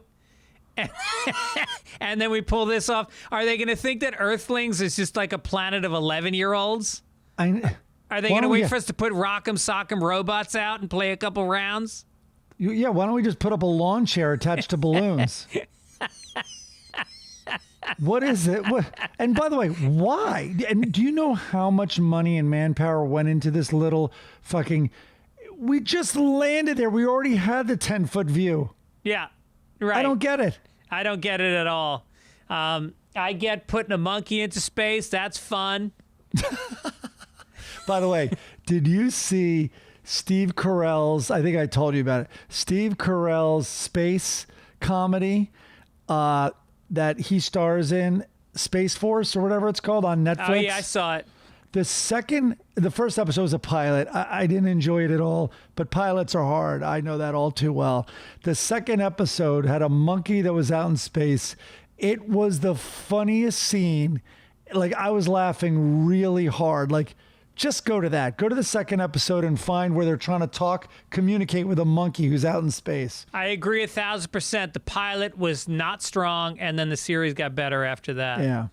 Okay, so why are they... I don't know. I guess we have to take their word for it. They spent probably tens of millions, maybe more, on this little project within a project. I still can't fucking believe that we can send a rocket that far and then actually have almost live images being fed to us from a camera that's on that planet. How do they know where to aim it? How do they... It's fucking crazy. And that we control it. We control everything on that ship from here. Yeah.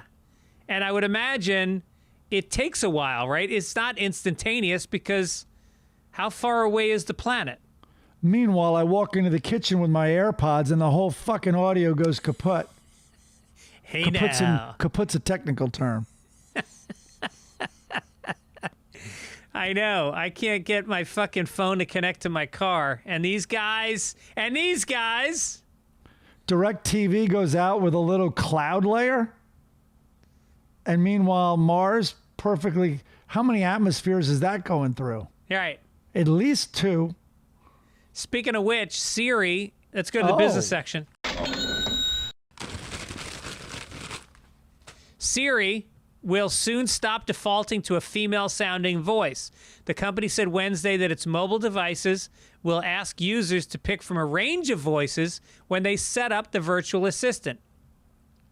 Gender stereotypes among voice assistants such as Siri, Amazon's Alexa, and the Google Assistant have long been a concern.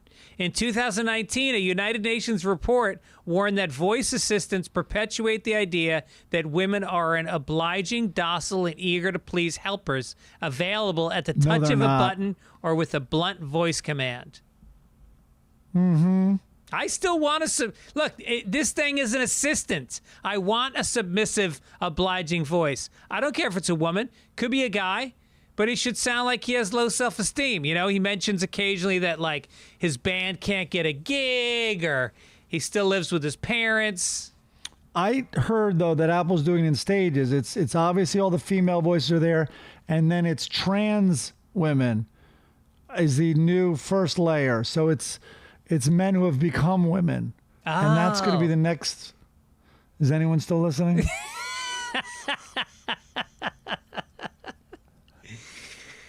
Yeah. I mean, I think I wouldn't put my wife in this category as submissive and, you know, I mean, that's... I wouldn't put my ex-wife in that category. Nope. Yeah, it seems a little... I always thought it was sexist that the 2 largest tech companies in the world are like, yeah, the assistant's going to be a woman, obviously, with no... That's a no-brainer. Yeah. In fact, we didn't put any brain waves towards thinking otherwise. Yeah, and it's all guys. All those tech, you know, all those Apple guys, all men. Yeah. You know, that was a tough thing for Silicon Valley. You know, they got the television show.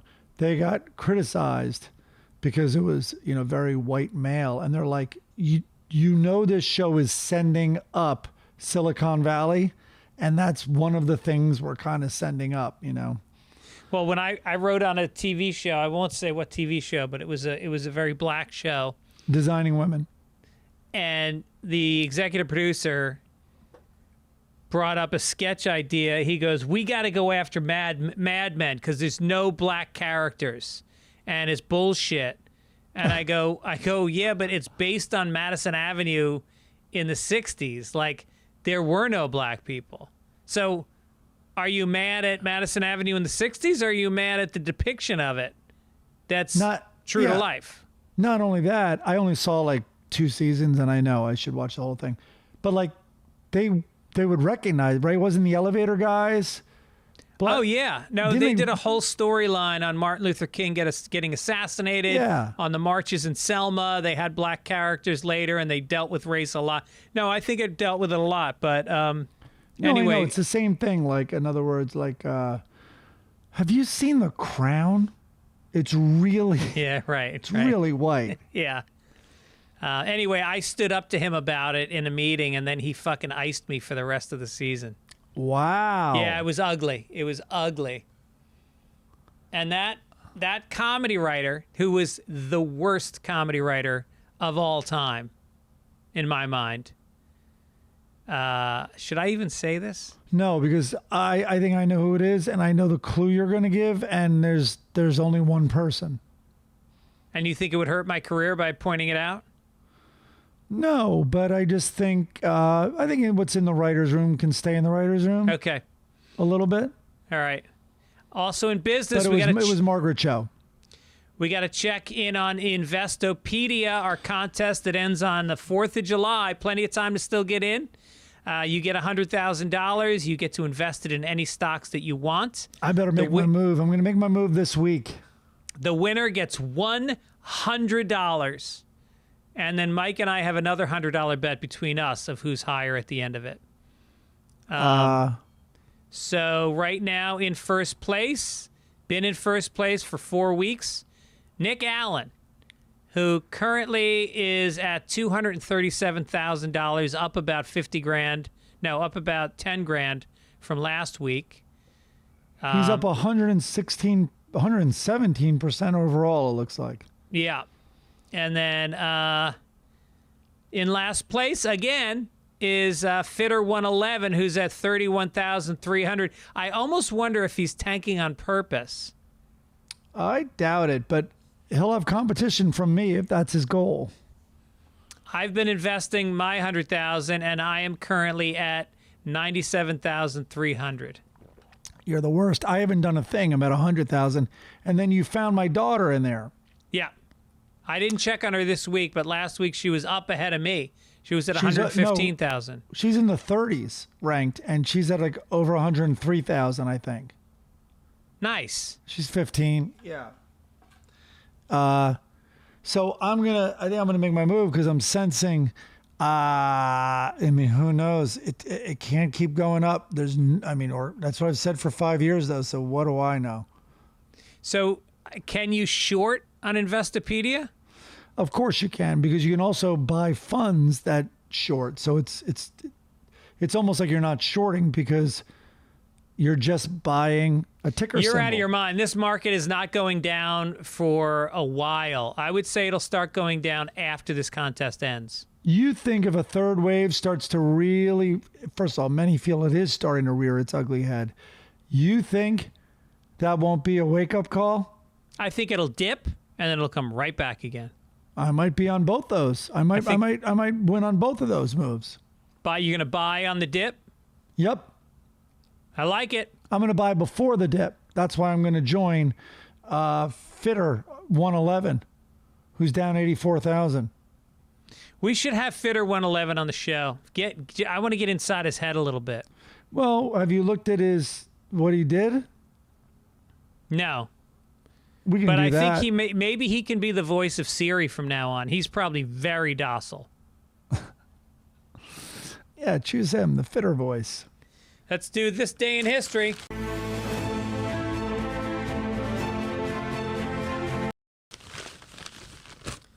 Speaking of the man we just spoke of, this is a very sad day in history, and I've always been aware of it because it's the day before my birthday. Martin Luther King Jr. fatally shot while standing on the balcony outside his motel in Memphis. He was there to support a sanitation workers' strike, was on his way to dinner when a bullet struck him, and he was pronounced dead. He was 39 years old.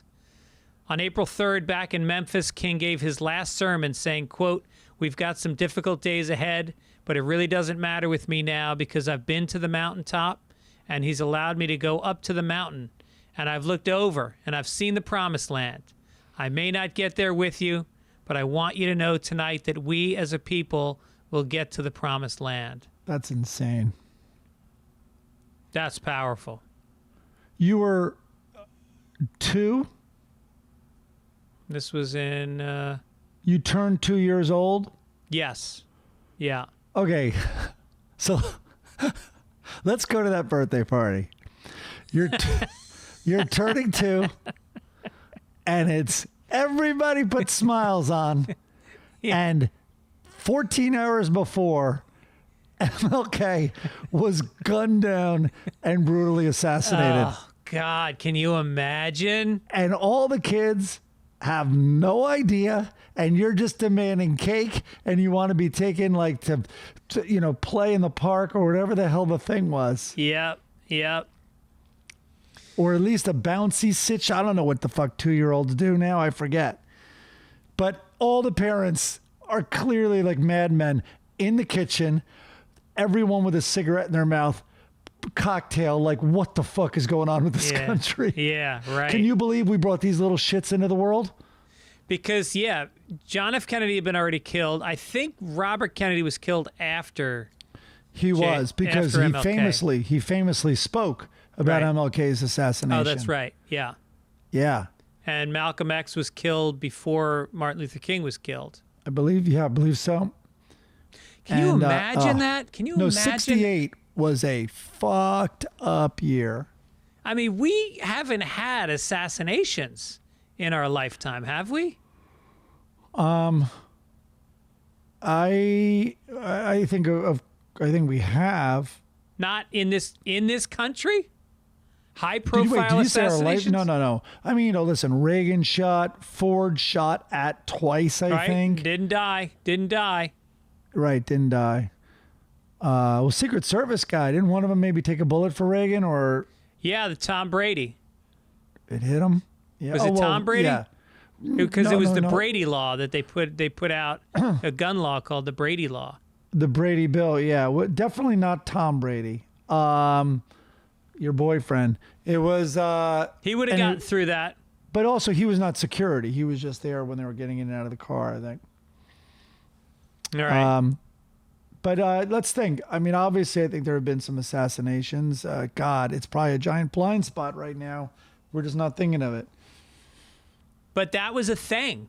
Like the way we have domestic terrorism, in the late 60s, they had assassinations. All the 60s. They had assassinations. That was a thing. There was probably, I can't imagine a security detail. When I grew up, I remember Nixon. So this would have been, Nixon was impeached in what, 72? 73? So I would have been 7 years old. And I remember Nixon was coming to visit Rockefeller, and John D. Rockefeller lived in my town. Half my town was owned by Rockefeller. It was like a lot of open land, fenced in, and Rockefeller lived there. And he had a train. There were tracks. You're not going to believe this. This is fucking true. There were tracks that led from New York City to my town into the estate of John D. Rockefeller. Those tracks were only used for John D. Rockefeller's train. That's how he got in and out of the city. Wow. And years later, the tracks had all been pulled out, and it was this fucking amazing bicycle trail that we all used to go on. We used to ride all fucking day on this trail.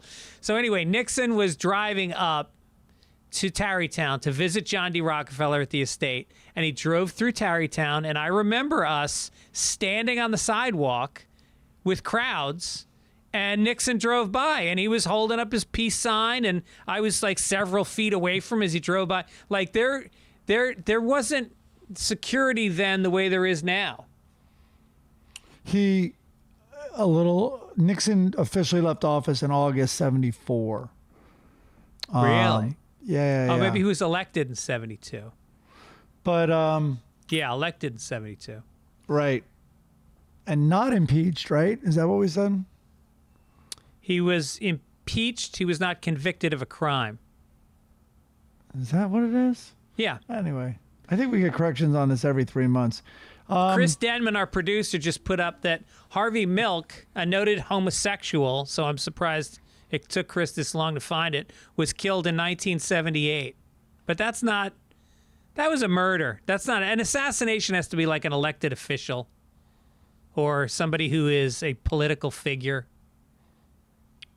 Wait, I guess Harvey Milk was a political figure, right? What else was he? Wasn't he shot in the state building in San Francisco? Oh, he was elected? Oh, absolutely. Yeah. City supervisor, he's saying he was. But he wrote it like this. city supervisor. Oh, he wrote the lisp in there? Yeah. Oh, that's unfortunate. Mm-hmm. He wrote it in pink text. Also, he's never drinking milk because he thinks it's gay since then. Yep. Which is weird. Yep. All right, let's get. Well, this is a depressing day in history. I know. Jesus. Let's get to letters to the editor. Oh, this will cheer you up. Some chick named Joanne says she's got a crush on us. Come on. Mike, whatever happened? There was a girl that reached out that wanted to meet you. She did it on Instagram. So I don't check I try to check the comments on Instagram, but I don't always get to them. So if you're out there, lady, reach out to us again because Mike is single and he's ready to mingle.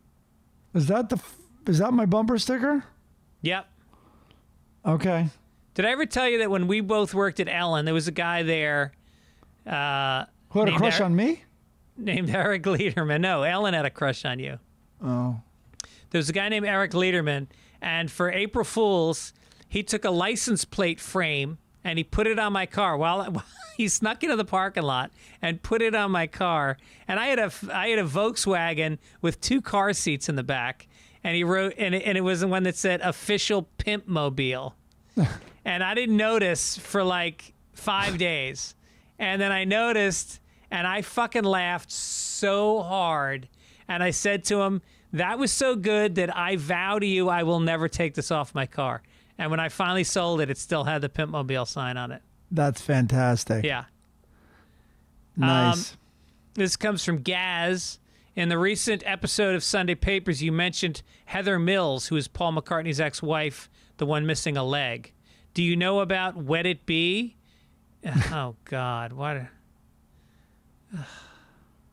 When McCartney and Mills settled their divorce, Mills was so pissed at McCartney's attorney, she poured a pitcher of water over his head before the court. The before court and after court photos are great. I don't know why I've always found this funny, even though I was on Paul's side during the divorce. That's pretty good. That is really funny. So I guess the before picture, he's going in with dry hair, and then he's coming out with wet hair. Yeah.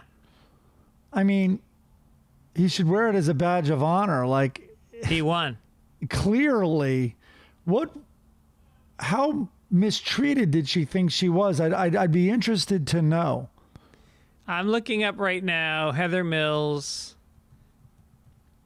net worth.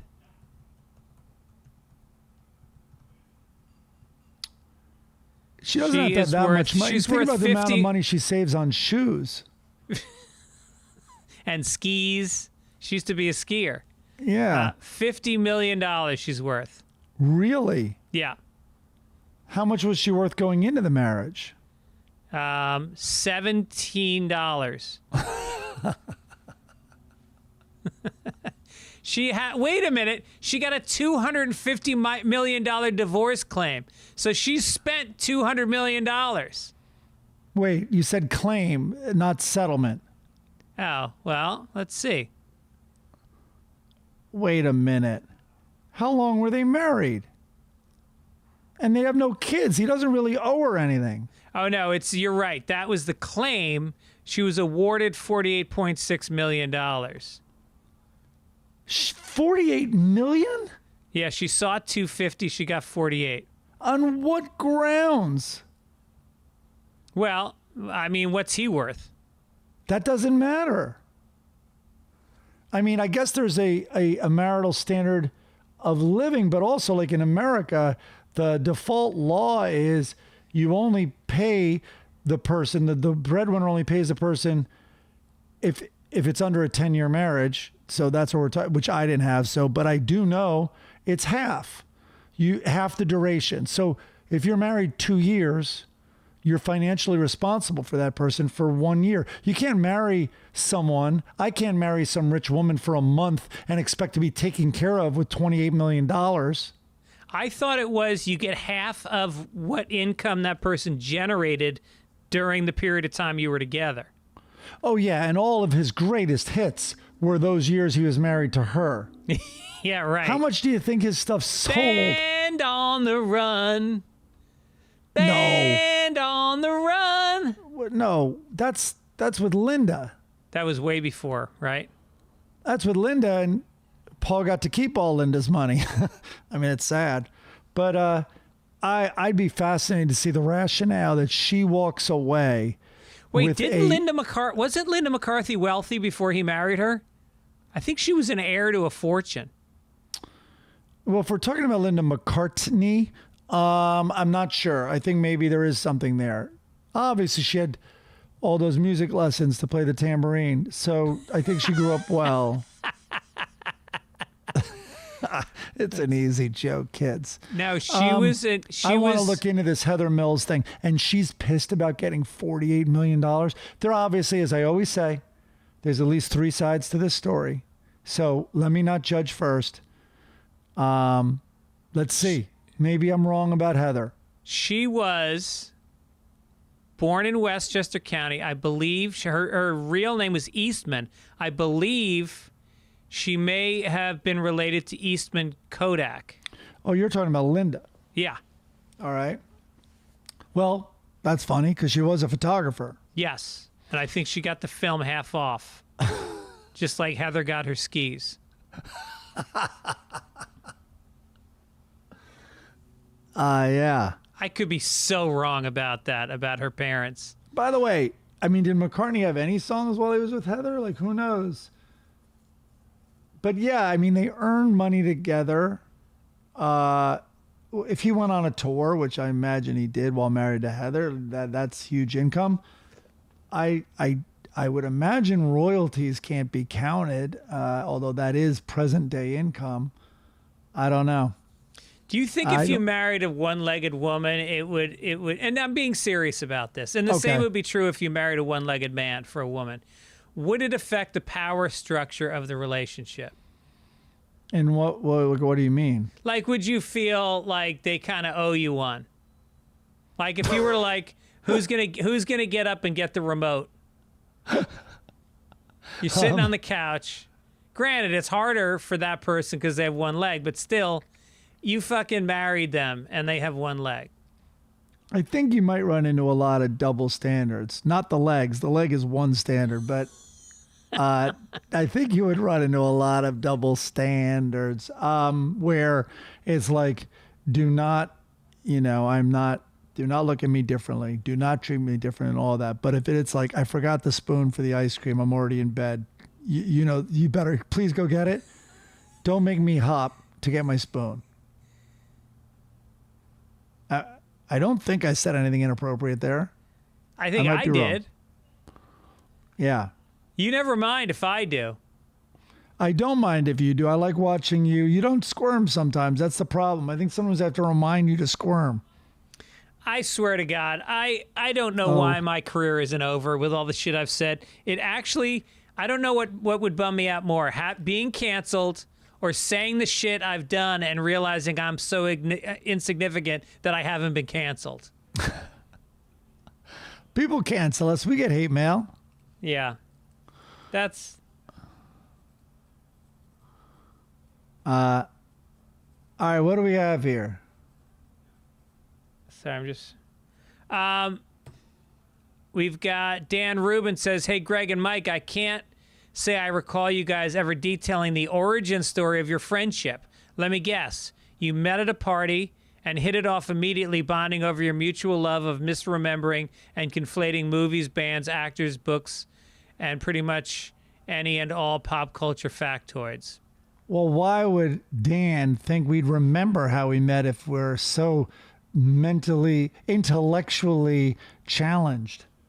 Yeah, Dan. And you know what? Guess what, Dan? I don't remember meeting Mike. Either do I. Do you remember meeting me the first time? I don't. I know there was a general feeling that you had towards me when we first met. You probably had it towards me also, because I probably wasn't giving off great vibes. We were both drinking a lot. So we were drinking a lot. We had a lot of mutual friends, and there was a lot of testosterone flying around. And you have said to me, including on my wedding day, where you were my best man and you made a toast, said when I first met Greg, like most of you, I didn't like him. That was sweet. And it was an applause break, which I didn't expect. No, but at that point you're still cocky, but you were cocky with that extra layer of alcoholism. So that was a special brand of and your posture, it was a lot of what I didn't have, which is I'm just you leaned crotch first. Like the crotch was the furthest thing out. Your crotch was the furthest part of your body out, not your chin or anything. And I'm the opposite. My head, I'm slumped more. Your hands behind your back, you're out, fucking legs, you're man spreading. And you were yeah. You might as well have been chewing a piece of gum the whole time. And that's how you were in the kitchen around the keg. I'm that fucking guy.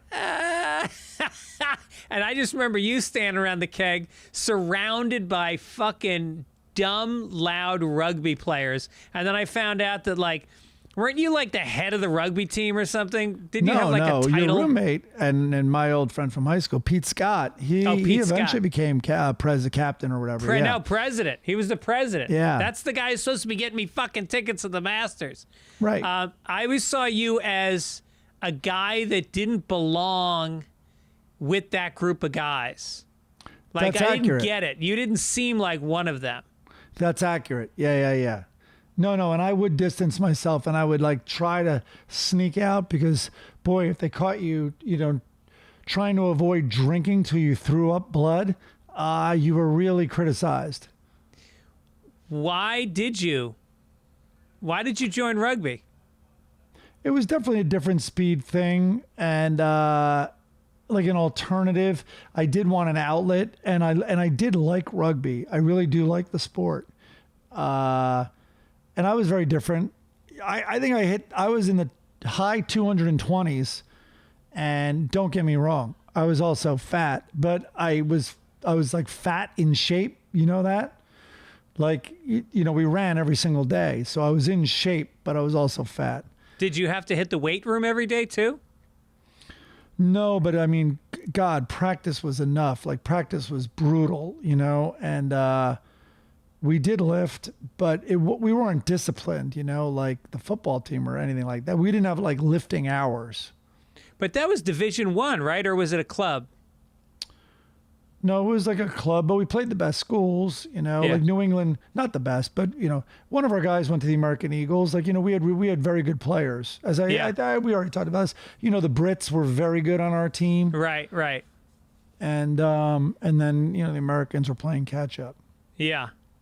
All right, let's do it. Is it just as we're trying to pick up the mood, it's time for obituaries. And that's all, folks. Oh, didn't we? G. Gordon Liddy, former FBI agent best known for his pivotal role in the Watergate scandal that led to the end of Richard Nixon's president. Look at this. We're hitting a lot of the same themes throughout this podcast. Maybe we don't need to do them because I felt like MLK was almost an obit. All right, that was our obit. Let's get to the funnies. But G. Gordon Liddy just died? I know. I thought he was already dead. That seems weird to me. He's the guy that got in prison, and in front of, I don't know, now for the first time in my life I'm questioning this story, but apparently he put a flame under his hand in front of other people that were looking at him and just held it there, for a crazy amount of time, and I think he, part of his skin really, really burned. He was supposed to go to jail for 20 years. He got his sentence commuted by Carter, and he did 8 years. As opposed to Trump's boys, where none of them did any time. Are any of his Trump's guys in jail? Oh, yeah. No, there's a handful of them, of course. All right, well, good. one just got, released. Anyway, Gage. All right, let's get to the funny. Here we go. Andy and Flo, they're sitting in the bar. No, they're standing at the bar. And Andy is whispering in her ear, and it looks kind of sexy, like he's being sweet. And she goes, I can't hear you. And he whispers again. She goes, I can't hear you. And he whispers again, and she goes, speak up, man. I still can't hear you. And then he says pretty loud, I said, who's the ugly looking bint sitting next to you? And this, and this woman looks very hurt, and Flo's face turns red. That's an early one. I like that. That is a good one. I thought for a second it was going to be a sweet moment with her, but nope. She's being a cunt. Are we already at Family Circus? What happened to the other ones? Did I paste over them? I think you did. Let me find. I can. What I can put if I them do back in. undos? I can put them back in. Maybe we don't. Well, Family Circus truly is not even worth reading. You do that while I paste in the other ones. All right, you got the 3 fucking kids around a kitchen table, and the mom's in the background, and the daughter, who seems to be the oldest of these kids, goes. They're wrapping a carrot in a piece of paper, and you can see on the piece of paper they've written "For the Easter Bunny," and down below the hilarious joke is, quote, "I hope the Easter Bunny eats it this year. Last year he just put it back in the refrigerator." That's good. I like that one. You're joking, right? Yeah, I'm joking. Okay. I mean, it is 4 levels higher than Jeff Keane is used to doing. Oh, really? How about this?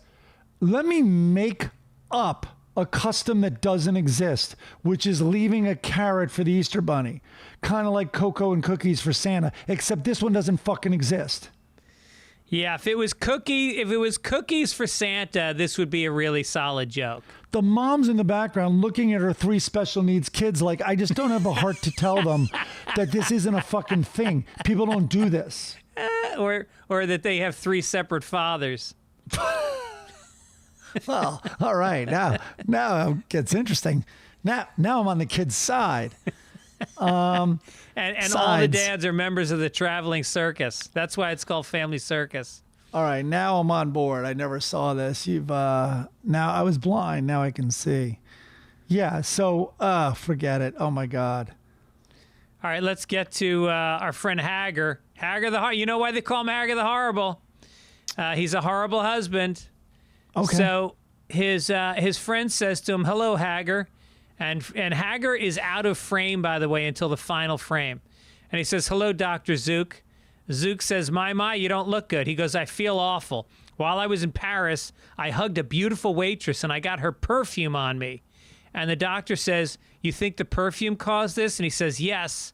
And then the final frame, you see Hager is got a bump on his head, a black eye, a tooth knocked out, and she says, "Helga smelled the perfume." Now, Yeah. do we really think that a man, your husband, when he says, "All right, sweetie, I'm off to work," what's his job description? He's going to rob, pillage, and rape. Rape is very much a part of his profession. I don't think it's number 3 on that list, but go ahead. Yeah, you lead with the rape, that and then you leave with the gold. That's how you get the guys to storm the castle, the rape. And so I don't think a little perfume from a waitress is going to set Helga off that much. Also, there's a phrase that I think is actually as old as Viking times, which is called "stink on your down low," and I think that's what perfume is code for. Yeah. I think Helga might have smelled the rape. Yeah. Yeah, oh, yeah, there you go. There's no cocktail waitresses in Paris. And waitress, isn't it a wench? Yeah. I think there's some, what do they call them?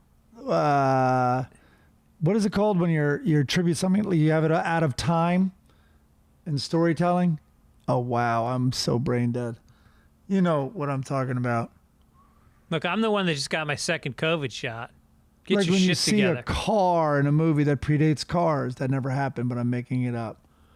An anomaly. It's like a whatever. I give up. Just shoot me. Somebody write in, please. Everyone knows they're pounding their dashboards whenever they're listening. Their prior whatever. Yeah, go ahead. Let's close it out on Blondie. Holy mother of God. Dagwood and Blondie are on the beach at a resort, All right. and Mr. Dillwood, who's his boss, is sitting at a desk, and he says, I can't find the Muldoon contract anywhere in Bumstead's messy desk.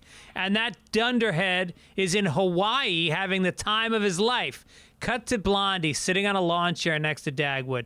She's got on a black two-piece.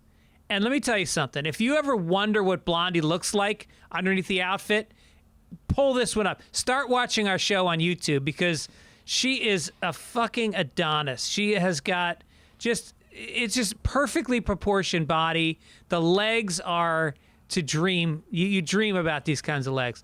Anachronism. Go ahead. There you go. I had to Google it. I wish I could take credit for that. She says, All right, what are you the legs smiling you dream about? about. I'm listening. What are you smiling about, dear? And he says, oh, a funny thought just crossed my mind. I can't believe I'm not back home at my desk. Instead, I'm half asleep on a beach in Hawaii. And I just think to myself, you're sitting next to a 10. You're in Hawaii, and you're thinking about work, a job that is thankless, that you suck at, that you don't want to be there, and now you're going to take your week off and think about it while she sits there unfucked all day? And she doesn't even have a book in her hands. She's just sitting there. Yep. Available to him. Open to him. Ugh. To be on vacation in Hawaii with Blondie right now. Animate me. You know what? Animate me. Take me out of this life, and don't tell my wife I've said this, and put me into that world. I will kill Dagwood with a baseball bat slowly, bury him in the backyard, court Blondie, make her mine, and live happily ever. I'll even work that shit job.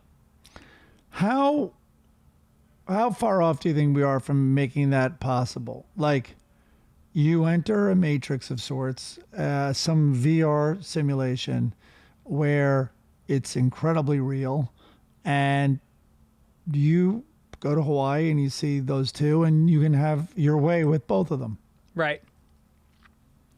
Closer than we think.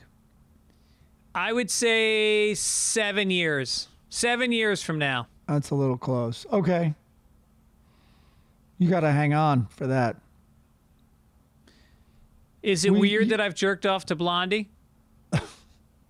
So I guess you're simulating. You don't need any more. What are you talking about? You already got it. All right, folks. Once again, Sunday Papers has been brought to you by the fine folks at Sunday. Support our sponsors, which supports us, makes us look good, keeps the ads flowing in. You can get $20 off your custom plan at getsunday.com/papers. Look, it's spring. Do yourself a favor. Make your lawn nice. Use Sunday. Also, we want to thank the fine people at Midcoast Media, Beth Hoops, Chris Denman. Thanks for doing a great job. Yeah. And Mike, let me know if you're going to make it for dessert tomorrow night for Easter. Sounds good. Yeah. Happy Is Easter. Pete there? Is Pete there with both girls? He's got both girls. They'd love to see your girls, I'm sure. When does Sophie get back? Oh no, not till Wednesday or Thursday. Oh, It was like okay. it was a long trip there. Yeah. Yeah, nice. Alrighty. All right, man. We'll see you later. Take it easy. Take it easy. Sunday.